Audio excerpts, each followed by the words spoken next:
Hello guys, আজকে এখানে এত পরিমাণ ঠান্ডা, মানে এখন বাজে বিকাল 4টা, অথচ এখন এখানকার তাপমাত্রা -14 ডিগ্রি। আর আমরা একটু বাইরে হাঁটতে বেরোইছিলাম, কিছু ছবি তুলতে বেরোইছিলাম। দেন আমি শুরু করলাম আমার গাড়ি ক্লিন করা, কজ আজকে যদি একটু ক্লিন না করি, কালকে যদি আমি ক্লিন করা শুরু করি এটা আরও বেশি হবে। সো যার কারণে ভাবলাম যে আজকে আমি একটু ক্লিন করে নিই, তাহলে একটু কাজটা অনেকটাই আগায় যাবে কালকের জন্য আর কি।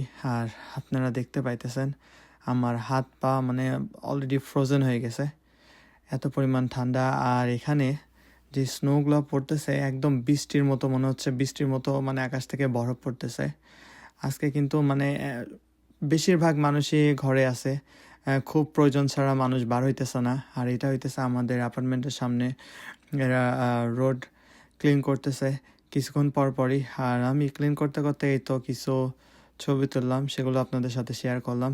ভালো থাকবেন, আল্লাহ হাফেজ।